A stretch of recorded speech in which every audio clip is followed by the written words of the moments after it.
Ever since I was a little kid, I've loved making costumes and making videos. Obviously, I still do. And this Halloween, I made a peacock spider costume, inspired by watching videos of this real little spider who does a hilarious mating dance. I tried to make it as realistic as possible. I decided that my real arms should have to be the long legs that he uses in the dance. Those legs happen to be his third set of legs. So I had to design the costume so there were 2 legs above my real arms. That required me to use PVC, foam, and wire. And then of course, faux fur to build a structure that went above my head. The arms that weren't my real arms and legs were made out of foam and wire. The big mating dance butt flap was a bit of a challenge. I made the big round shape with lightweight tubing pushed into harder foam, all covered in faux fur and designs. A belt ran through that foam base and went around my lower chest. If I pushed out my chest, the belt would tighten and the flap would go up. It worked great a couple times, but during filming, almost there, was a huge pain in the peacock spider ass. Everything else about the costume was really just sort of hobbled together in the last minute, lots of glue, Velcro, and a bit of a mess, as usual.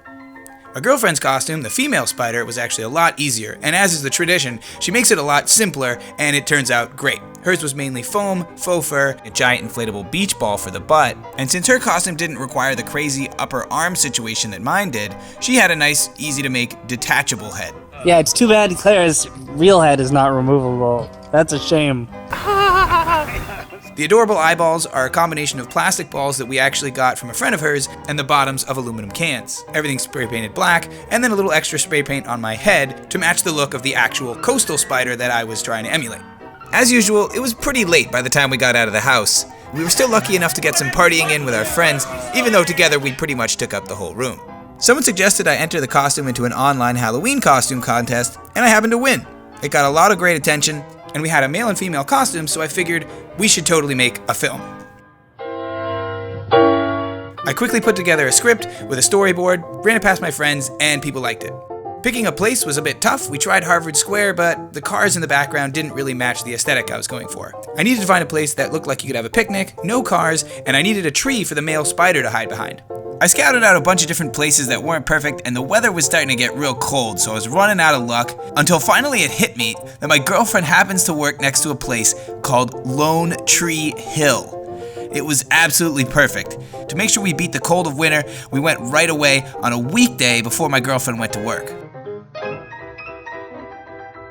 At 6 a.m. there was a beautiful but kind of frightening frost all over the whole grassy area, but it quickly melted and it was a beautiful November day. I filmed on my iPhone in 4K and a Canon T3i. Now there were only 2 actors, me and my girlfriend, but there are 3 spiders in the film, so I had to do a lot of camera splitting and cropping to make it look like they were all together. I also used a little bit of blue screen in cases where they had to overlap. I may have used a little too much blue screen, which made for a lot of extra work in post-production using After Effects to mask out the spiders. The set was really simple, just a quilt my grandmother made, a teapot and teacups, and a breadbasket of wax paper flies I made that nobody ended up seeing. Ooh, it is good! Another interesting fact was that we were actually filming before my girlfriend had to go to work, and we didn't really finish in time, so she had to jet.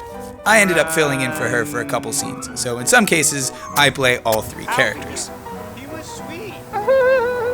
My friend Max was there to help out with everything else, running cameras, holding blue screens and reflectors, and giving lots of Get some arm stroking up in there.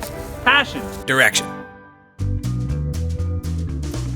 The initial phase of post-production wasn't too hard. I just assembled all the clips together the way they were supposed to go based on the storyboard. I did this on a bus trip to New York in about 4 hours.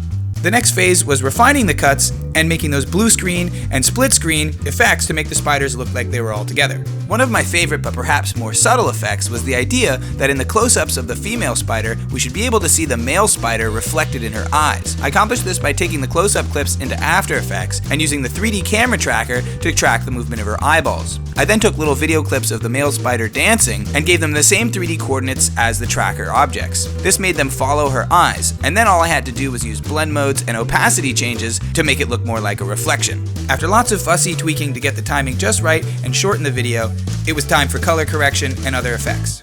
The first phase of color correction was just trying to get the shots that were filmed with different cameras to look similar. Then I spent a good amount of time trying to get the look and feel for the entire video right. In the end, I settled for a kind of saturated, punchy, maybe old film look. But what really gave it the old film look was that I got free stock footage of old film from YouTube and overlaid it on top of everything. I also duplicated the film, blurred one layer, and did a little bit of an overlay effect, which gives it a nice soft glowing effect. I found the music from a website called the Free Music Archive. It worked great, but I had to recut it so that the mood of the music matched the different scenes. I added a few extra sound effects to match the movement in the leaves to give a bit of an environmental sound. As usual, there was lots of fudging in the end to correct for mistakes and re-exports. As those final exports were rendering, I spent some time to make a thumbnail in After Effects by deforming the image and putting in the titles. And that's how I made that video. I made this video with a combination of the screen capture software Screen Ninja, Adobe Premiere, a Blue Yeti USB microphone, and this notepad of things for me to say, including this. Thanks for watching, and let me know if you guys want to see more of these making of videos. I've got hundreds and hundreds of hours behind Premiere and After Effects, and I feel like it must be worth something to show you guys what I do. Keep an eye out for my latest work, and good luck with all your own.